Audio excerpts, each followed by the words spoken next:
Hello दोस्तों, तो आप सभी का स्वागत है हमारे यूट्यूब चैनल पर। तो आइए आज हम देखेंगे कक्षा 6 अक्षरा। इसके पाठ 21 को देखेंगे। पाठ 21 का नाम है आओ फिर से दिया जलाएं। इसके प्रश्न उत्तर को देखेंगे। तो चलिए शुरू करते हैं। प्रश्न 1 देखिए, कुछ करने को से प्रश्न है। पहला प्रश्न, भरी हुई दोपहरी से कवि का क्या आशय है? इसका उत्तर हो जाएगा भरी हुई दोपहरी से कवि का आशय युवा अवस्था से है। किससे है? तो युवा अवस्था से है। ठीक ना। प्रश्न नंबर 2 देखेंगे, कवि बुझी हुई बाती को कैसे सुलगाने को कह रहा है? तो इसका उत्तर हो जाएगा कवि अंतरतम के नेह को निचोड़ कर बुझी हुई बाती को सुलगाने को कह रहा है। आगे देखेंगे। प्रश्न नंबर 3 दिया हुआ है, पड़ाव को ही हम समझे मंजिल का क्या आशय है?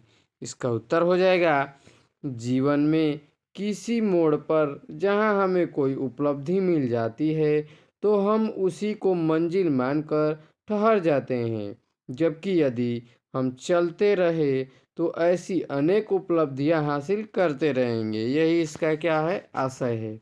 आगे देखेंगे। प्रश्न नंबर 4, आहुति बाकी यज्ञ अधूरा से कवि का क्या आशय है? तो इसका उत्तर हो जाएगा कवि कहता है कि मानव जीवन का जो लक्ष्य है अभी वह पूरा नहीं हुआ है। अभी हमें अपने कर्मों से जीवन रूपी इस हवन कुंड में और आहुति देनी होगी।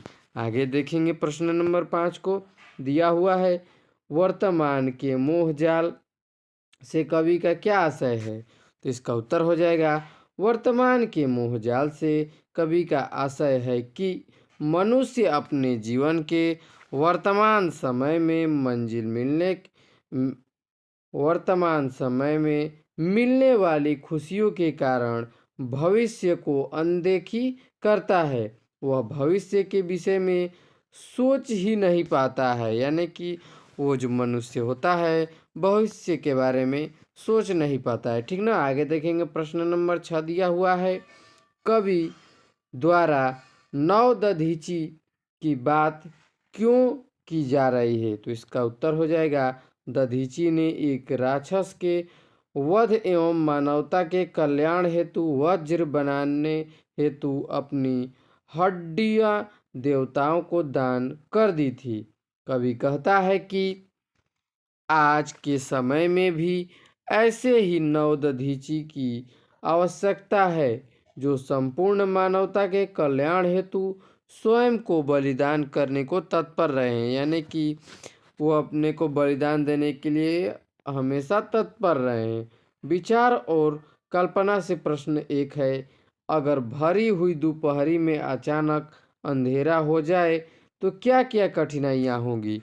तो इसका उत्तर है, अगर भरी हुई दोपहरी में अचानक अंधेरा हो जाए तो सर्वत्र त्राही त्राही मच जाएगा। यानी कि सभी जगह त्राही होने लगेगा ना। ठीक है ना। लोग जहाँ होंगे वहीं रुक जाएंगे और बहुत सारी परेशानी खड़ी हो जाएगी। आगे देखेंगे। प्रश्न नंबर 2 दिया हुआ है, यदि आने वाले कल को भुला दिया जाए तो हमारे वर्तमान पर उसका क्या प्रभाव पड़ेगा?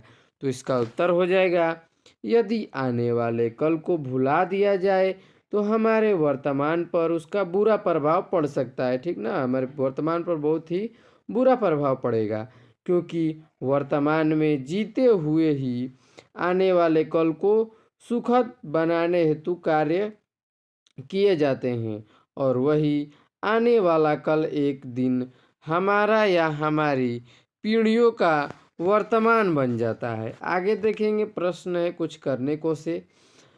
प्रश्न नंबर 1 है, दीप से संबंधित अन्य कवियों की कविताओं का संग्रह कर पुस्तिका में लिखिए।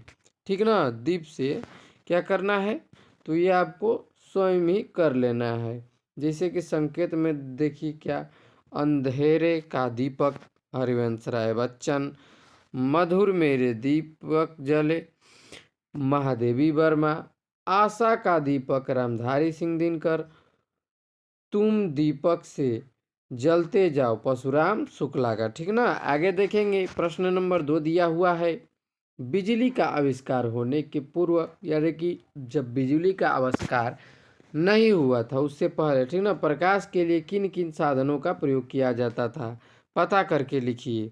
यानी कि जब बिजली का आविष्कार नहीं हुआ था तो अंधेरे को भगाने के लिए किस चीज़ का प्रयोग किया जाता था, इसको आपको लिखना है। तो इसका उत्तर हो जाएगा, बिजली का आविष्कार होने से पूर्व प्रकाश के लिए मशाल, दीपक, मोमबत्ती, लालटेन, लैंप आदि का प्रयोग किया जाता था।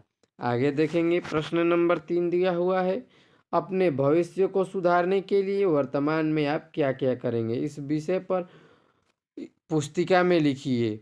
तो देखिए, इसको आपको स्वयं करना है, ठीक ना। आप चाहेंगे तो आप स्वयं से लिख सकते हैं, लेकिन ये देखिए हम अपने हिसाब से लिखे हुए हैं और आप अपने हिसाब से लिख सकते हैं।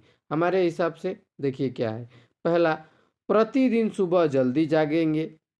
दूसरा, प्रतिदिन सुबह 30 मिनट व्यायाम करेंगे ताकि हमारा शरीर स्वस्थ रहेगा। तीसरा, अपनी स्कूल के विषयों को अच्छी तरह से रिवीजन करेंगे। चौथा, अपने स्कूल में सभी विद्यार्थियों से अच्छा मेल मिलाप रखेंगे, ठीक ना। आगे देखेंगे, भाषा की बात से प्रश्न है, दिए गए शब्दों में उचित स्थान पर अनुस्वार लगाइए, ठीक ना। मंजिल, अंतिम, विग्रह, ठीक है ना। यथा, निचोड़े निचोड़े, यानी कि जैसे देखिए निचोड़े निचोड़े है तो क्या लगेगा, मन, देखिए ये क्या है, माजिल, मंजिल, गलत है, ठीक ना, मजिल लिखा हुआ है। अतिम लिखा हुआ है, अंतिम होगा। विघ्नो विनघो लिखा है, ठीक ना, विघ्नो होगा, ठीक। इस प्रकार से हम लिखेंगे। ये देखिए आगे 2 नंबर प्रश्न है, ने शब्द का 2 अर्थ हैं, पहला प्रेम, दूसरा तेल। इसी प्रकार 2 अर्थ देने वाले 5 शब्द और उनका अर्थ लिखिए। तो इसका देखिए लिख लेते हैं, इसका उत्तर हो जाएगा अंक। अंक का गोद होता है, संख्या होता है। रक्त का मतलब खून या लाल होता है। वर्ण यानी अक्षर या जाति होता है। पानी का जल या चमक होता है। तीर का तट या बाण होता है। आगे देखेंगे, प्रश्न नंबर 3 दिया हुआ है, कविता में आए तुकांत शब्दों को छांटकर अपनी पुस्तिका पर लिखिए। इसका उत्तर हो जाएगा अंधियारा, हारा, जलाएं, गलाएं, ठीक है, तुकांत शब्द हैं। तो दोस्तों आज के लिए इतना ही, मिलते हैं इसकी अगली वीडियो में, तब तक के लिए जय हिंद।